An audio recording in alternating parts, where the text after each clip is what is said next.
A very recent example is of a person who was not having a job for nearly 2 years. So I introduced him to OpenClaw, and then we created an agent. And AI said that, see, I can help you in this. And within 2-3 days, he was able to fix up appointments for some interviews, and he will very shortly land a job. Welcome to the Change My Way of Life podcast. Shri Krsna Guruji. Jai Shri Krishna.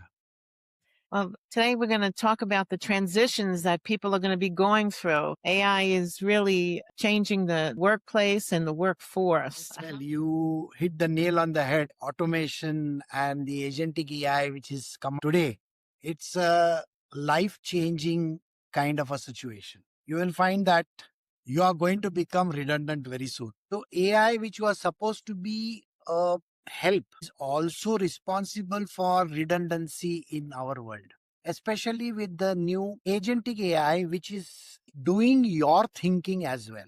It does most of the jobs which we were hoping that we will take some time to do it. The agentic AI, the agent, who is nothing but a personal assistant to you, is taking over your life. And that is a very big challenge for everybody in this world. Though I shouldn't be talking much about the future because I am not a futurologist. But if I have to say that within a year or two, you will find that more than 50% of the jobs are going to be redundant, which means there are large corporations in the world who would rather pay AI and the storage space and various other things than pay human beings to work for them with their own issues. You don't need to give any holidays to AI. You don't need to give them any kind of perks. It does the job in its own pace and very fast. So this is the fear which I think literally everybody is having. Nobody is sure today whether they will be retaining a job in the next few months or they will be given the pink slip. But mostly it is the fear factor which is playing on the minds of people. And the types of interviews that are going on today are also fear mongering. That is, you will find that all the top AI bosses are talking about losing jobs. People in the industry may have to forego their careers. And this is by itself a very big problem for literally everybody. It is not just that man's problem or that woman's problem. This problem is connected to the entire family and the society. Because if you see, if a man becomes redundant, his family is dependent on him, his society is dependent on him. And that is going to cause a lot of misery to everyone. And that is why we have to find solutions on how to overcome this kind of issues where a person loses his identity to AI. He doesn't have anything which he can say that, oh, I can do this, because you give it a prompt and the AI gives you the answers. We have tried out ourselves and I have found that there are certain flaws in the system also. That means not everybody can be replaced. You have to make yourself formidable. You're not fighting against AI, but you are creating a real persona for yourself which cannot be replicated. That is one thing. Why we should be creating this is because what you know from that number of years of experience hands-on, the AI may not know. The AI generalizes, it has an LLM model, and it is going to give you a kind of a collective picture which may not be suitable for what you wish it to happen. And that is the reason why we may have to build ourselves a very strong persona, and that is where we can start. Yes, Guruji, if I were a 35-year-old man or woman who has just lost their job because of some automation that has taken place, what would be some steps that I could take?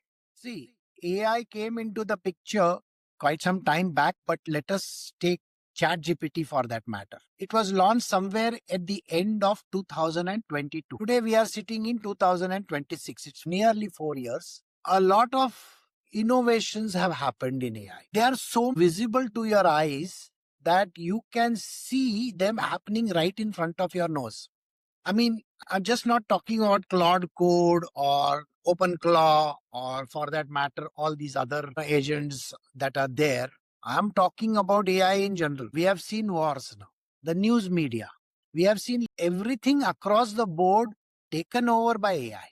And that is by itself a very dangerous precedent.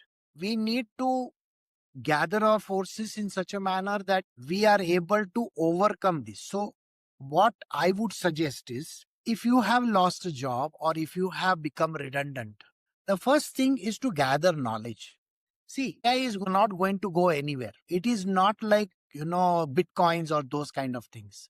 AI is going to be around and it is going to keep one step at a time at a much faster rate. It's going to grow and grow and grow. Tomorrow, AI would be the decision maker in quite a lot of spheres. So it is better to get to the helm of the affairs, learn a lot of stuff so that you can be abreast of what is happening right now.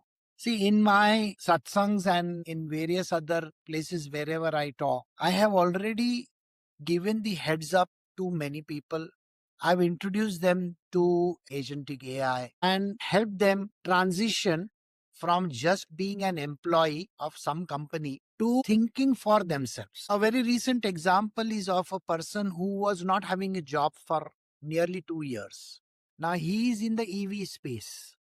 So I introduced him to OpenClaw and then we created an agent and he was able to use that agent and find meaning in all these years that he has put in his life. We went through his entire LinkedIn. We went through his entire life story. He also gave inputs. He gave permissions and the AI on its own terms came up with a very good solution. So it gave an idea that he would be on the right path if he could choose this particular field connected to the same industry, EV. And the AI said that, see, I can help you in this. And within 2-3 days, he was able to find a lot of answers which would not have come to him in the normal sense, like searching through web and all that. But here, the answers came in rapidly. He was able to fix up appointments for some interviews and he will very shortly land a job with this new company. Here, I think AI literally helped him 80% of whatever he wanted to do. Let me tell you this much.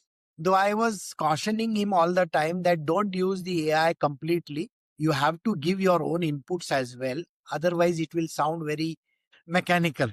So better to make it more human. And he was able to achieve his objective. And that was very nice. Other thing which I can say is if you are at an age where you really don't know what you are going to do, that's the age of 35 to 40, and you have recently lost your job. Like I said, you need to update your knowledge. That's number one. You have spent 35 to 40 years in this world. Can you do a backward analysis of what exactly you have been doing and what are the key points that you have succeeded in? Where have you put in so much of effort and what exactly you have attempted and how you were able to surmount those issues? Find out that first. Find out what is it that you were good at.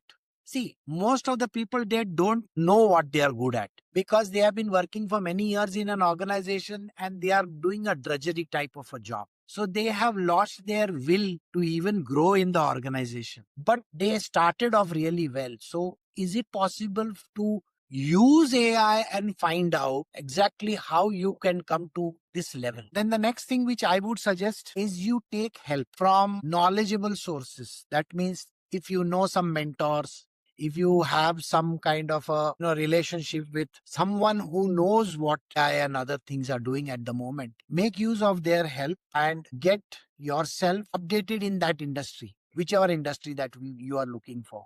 I'm not saying that you need to take up a job. What I am saying is you need to update yourself. There are lots of spaces available today which you may not even see them with your naked eyes. These are niche, very, very small niches in the industry which are not yet tackled. If you go to YouTube or if you go to any of these channels, you will find that there are lots of people who have created agents and they are marketing them. It is available for maybe peanuts, it's just $10, $20 a month. But that really helps. So you may create something which is going to be very close to what you are doing, what you are good at. And that can become the future. Think on those lines. Yes, Guruji.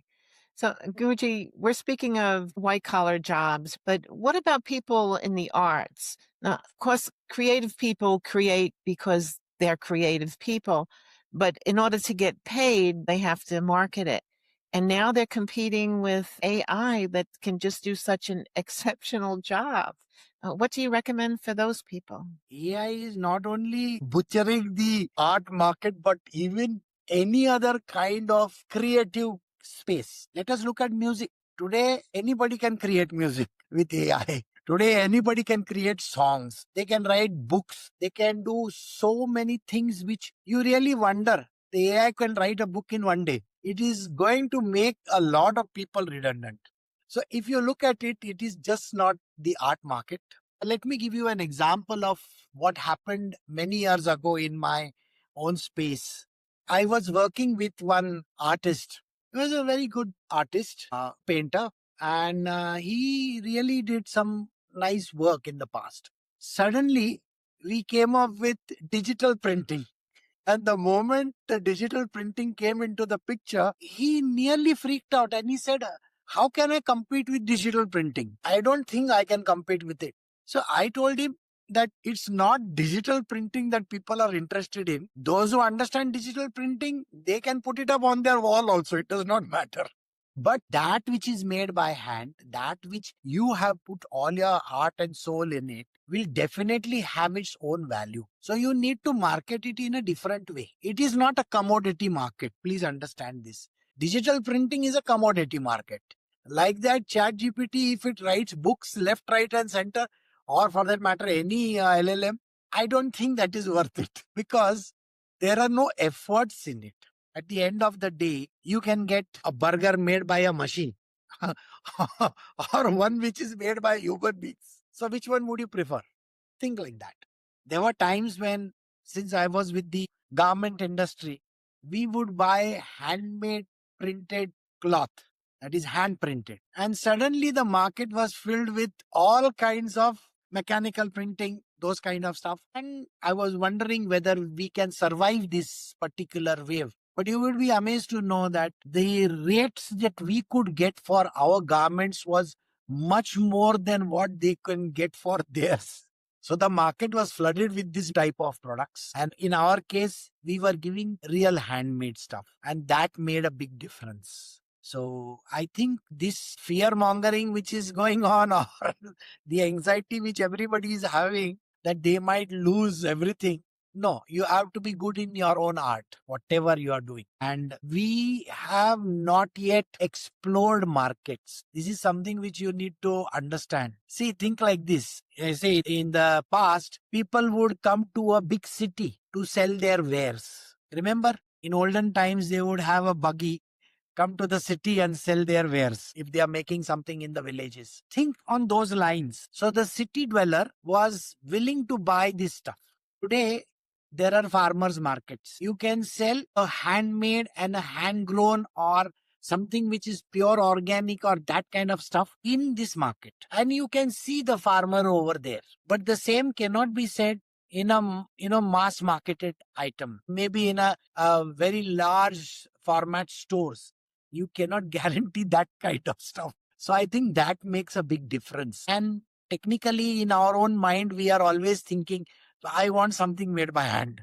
So definitely there is a market for that as well. And the redundancy is where the technological company wants to replace you because you may not have done what they wanted you to do. See, think on those lines. So we should not be overly anxious about it, but it is possible that a certain amount of steps we can take as a precautionary measure. So learning everything, coming up with newer techniques and using new type of material, something that the market will appreciate. I think these are certain things which we can try, even in the industry which we are talking about, like the art market for that matter. Yes, Guruji. So, Guruji, children today are going to grow up in a world that is so different from the world that we grew up or even that a 30-year-old grew up in. What do you recommend for bringing children up in today's world? See, in this world, there are lots of children today. I mean, half of the world's population may be full of children. They are learning in their own way in schools and colleges, wherever. But not everybody is adept at what we are talking about. This revolution is only in a certain space. Think like that. Now, let us take some spaces where it may not work. Let us say building, construction business, where physically we have to lift and shift and put all the things in place. I can use all kinds of machine, no doubt about it, but the finesse with which is required to give that unique outlook is not possible with machines. That is one. Number two, these children need to learn all that we are talking about, whatever we have spoken so far in the world of AI, and select for themselves a field where they can shine. They have to develop their own nature, their own whatever talent that they have. It could be anything. It could be games, it could be, an industry where you may not require this kind of an input.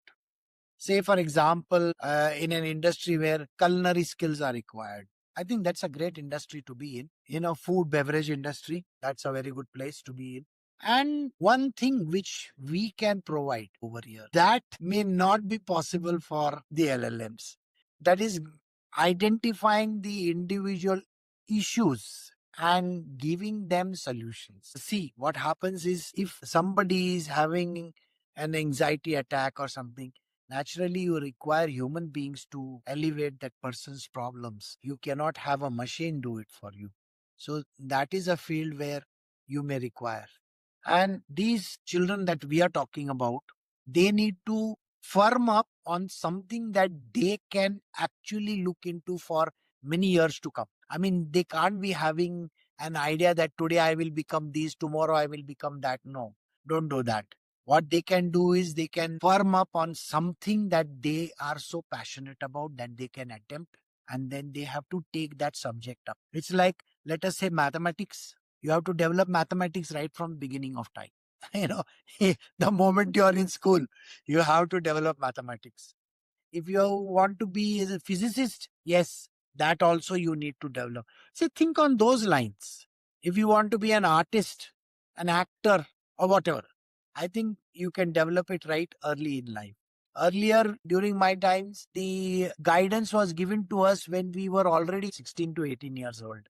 But today, I think vocational guidance should be given to younger children, 8, 10 years, so that they get a feel of what they can attempt in the future for themselves. I think these are some changes that kids can be exposed to. Yes, Guruji. Do you see AI as an equalizer or something that will create a greater divide among people?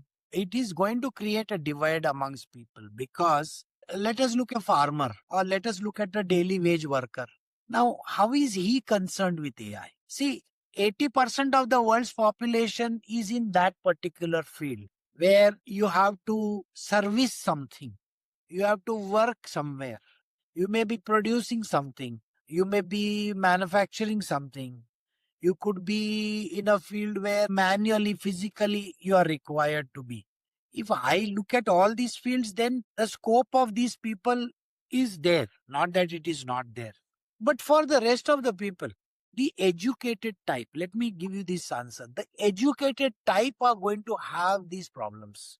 It's not the not educated type, non-educated type. The reason is very simple. They have developed some career for themselves. These ones who have taken up something in the beginning itself.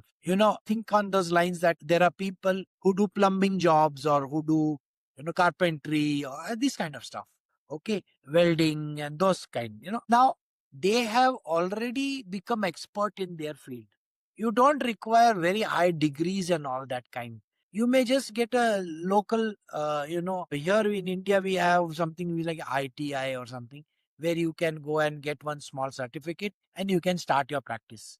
That person is not going to get disturbed. But the one who is highly educated, who has put in a lot of time, energy, and money, is the one who is going to get affected very badly. Just think like this: you are becoming a computer graduate and you don't have a job because you thought that you will join some XYZ company, but that company is relying on AI. So these higher education people are going to feel the pinch more than the ones who are in their regular businesses, whatever that they are doing. There is a certain competition in the sector. Let me give you an idea also of the competition. 50 years ago, the age group of a person who goes to work would be anywhere between 20 to 60. Okay. And he was a man. Now, what has happened today is a woman also is involved. So, this man, was he displaced because of a woman? The answer is no. The women came into the picture. Now they are, neck to neck with the same type of job they can do. They can become CEOs, they can become presidents, prime ministers, or whatever. It does not really matter. Does it mean that the man has got replaced? No. Look at it from that point of view.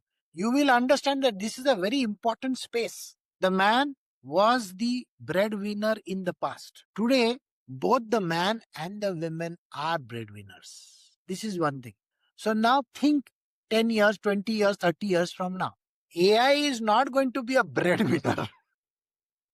So here the space is, we are having this fear that I will get replaced. The individual is going to get replaced. But that is really not the truth. There will be some space where I will find myself practically useful.